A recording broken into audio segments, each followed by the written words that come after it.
Social media can best be defined as a collaborative effort to expedite the socialization of the mass public. Like all good things, there's typically a negative catch. It is the negative side of social media that this video will discuss. While the depth of this topic is concerned with individuals and businesses, it's best to start with the old adage, first things first. Let's take a look at the technologies that drive socialization on steroids. Facebook is a popular social networking site created by Mark Zuckerberg in 2004. What started out as a simple means to communicate within the educational field has exploded to an amazing 1.11 billion technology users. The social media is used by a diverse group of people for a multitude of purposes. People use it on a personal level to engage interactively with friends, family, and associates. You can share pictures, social updates, messaging, personal activities, and much, much more. Want your friends to know that you just saw the latest Hollywood blockbuster and it completely failed every expectation? You have the ability to send a status update ranting how the makers owe you a refund. Multiplying this message by thousands, if not millions, carries with it a potentially significant power. With the magnitude of individuals using Facebook for personal use, it was inevitable that it would expand into a business environment. Businesses are using it as a means of advertisement to contact potential customers by offering specials for those that follow the business as a Facebook friend. Other businesses are also using the social media as a means of communicating with their employees. It is used to communicate company policies, employee updates, and utilize marketing tools in an effort to find a competitive edge. According to the website statisticbrain.com, people spend an average of 15.5 hours on Facebook per month. Since the number of users has blossomed to such a large number and the amount of time spent by these users is so extensive, it has opened an avenue of opportunity for state, county, and city governments to reach out to constituents living within the area. State and local governments are using Facebook to inform their citizens on emergency situations in a much timelier fashion than ever before. Twitter is another networking media that has grown in popularity. Much like Facebook, Twitter is used to share pictures, personal news, etc. with family and friends. However, Twitter is considered more of a real-time environment because postings are limited to 140 characters of text. Information is spread more quickly because of these bite-sized chunks of information, and people are able to follow one another. Tweets are connected by using hashtags to group or link topics. There are over 500 million users that tweet at an average amount of 190 million tweets per day. Another form of networking that's currently being used is Clout, created by Joe Fernandez. So what is Clout? Clout is used as a means of measuring an individual's influence on the internet based on the ranked score from 1 to 100. The higher the score, the more influential the person is considered.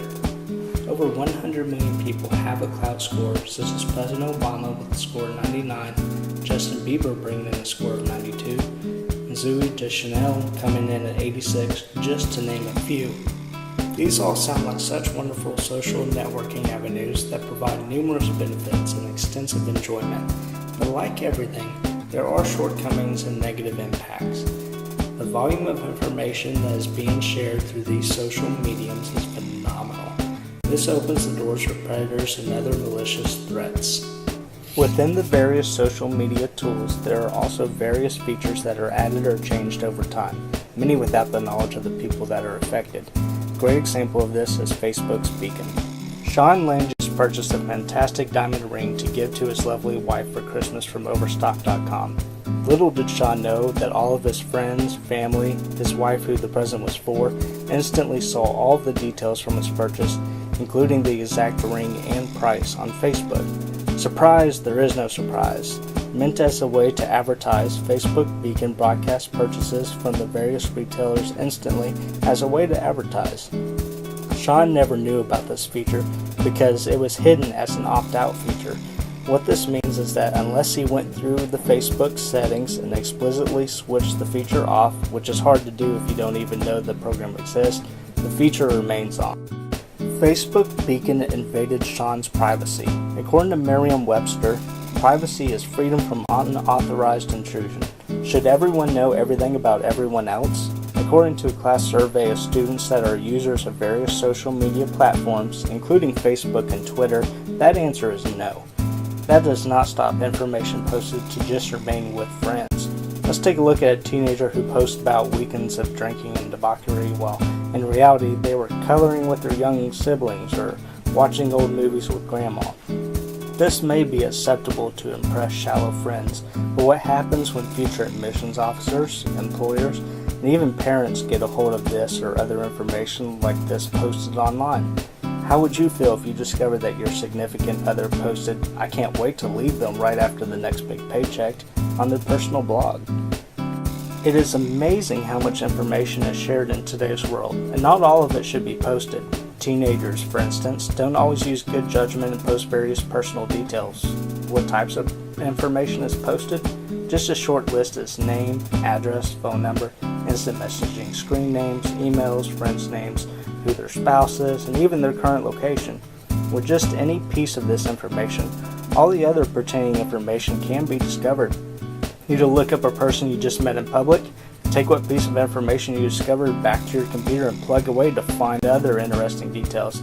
You can even see what the value of the house they live in is. The information that is posted can also have an extremely dark side, even if you were not the one to post it. This is a photo of 17-year-old Rita Parsons.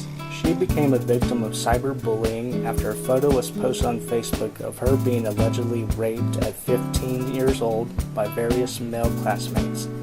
The picture spread throughout her school using social media, and she began being harassed by fellow classmates. One can only imagine the verbal abuse and taunts that she endured for the next couple of years. Miss Parsons took her life at the age of 17. There is a significant pressure to be on Facebook and other social media tools. Not using some sort of widespread social media communication means almost certain social shunning, whether in college or even high school.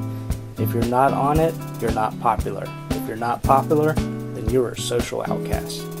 This sort of mob mentality has significantly changed the way people interact with not just each other, but in general as well. When traveling to a new area, instead of just trying the local cuisine, look up a review.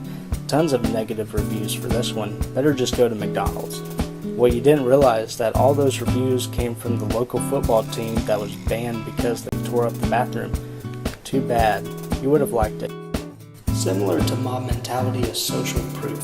Social proofing is when people will defer to the actions of others when they are unsure of what to do in a particular situation. The difference is that social proof is most powerful when being correct is important and others are seen as having more knowledge.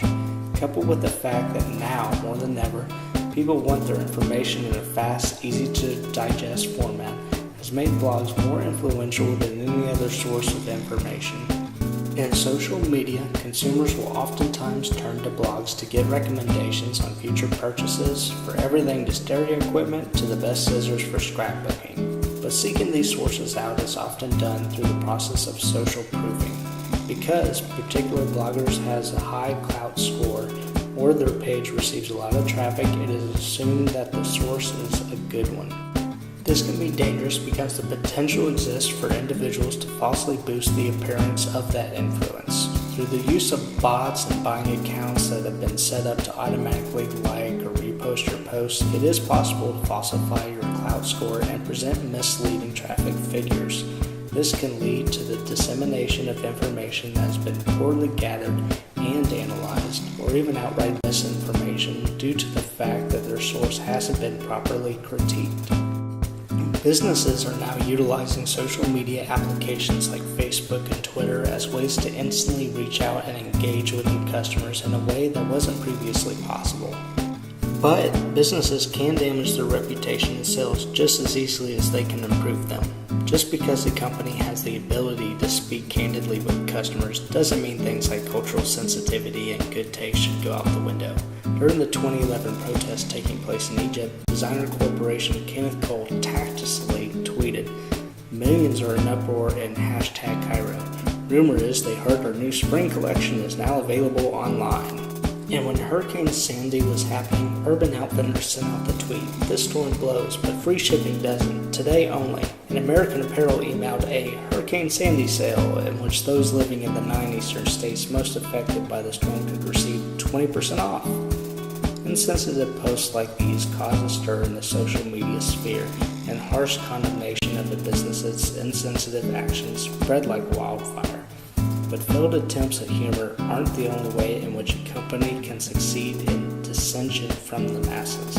Those posting must also keep up with what is trending in social media and why. Failure to do so can lead to tweets like the one by Celeb Boutique in which they said, "Aurora is trending," clearly about our Kim K-inspired Aurora dress. Regrettably, it wasn't their Kim Kardashian dress people that were interested in. They were staying up to date on the Aurora, Colorado theater shooting.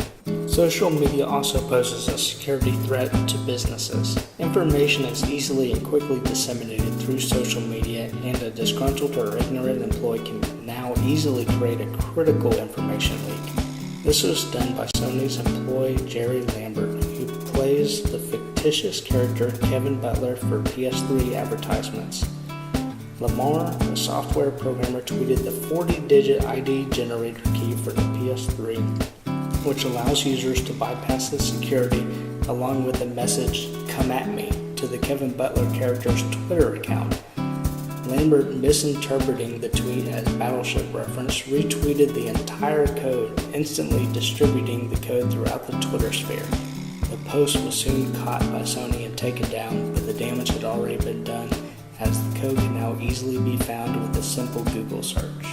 Hazards due to social media can also arise from external sources. On the internet, social media users are free to create and distribute materials as they see fit with very few checks in place. Furthermore, individuals who hold a grudge against a particular company can use social media to make direct attacks on that company. When the BP oil spill in the Gulf happened, a man calling himself Leroy Stick used Twitter to increase the public's already growing bitterness towards the company. Under the pretense of BP public relations, he tweeted about made-up blunders with regard to the spill and other flippant immaterial topics such as the fake PR's division's lunch menu. Through the sale of his BP Cares t-shirts in a single week, Stick was able to raise $10,000 for the environmental group HealthyGulf.com, gathering over 100,000 followers. Stick was able to effectively undermine the actual public relations team of BP in restoring its reputation. For the most part, social media allows people from across the globe to interact, sharing ideas and information, and building friendships and business relationships. But social media has its dark side. Individuals and companies alike need to be aware of the ramifications of their actions when interacting through social media. Unlike the days past when mistakes were made but could easily be contained or swept under the rug, social media maintains a permanent record of all gaffes, indiscretions, and public fouls, leaving those they centered around, whether guilty or not, open to attack. So when using social media, either for business or pleasure, be careful, because once you press enter, it's forever.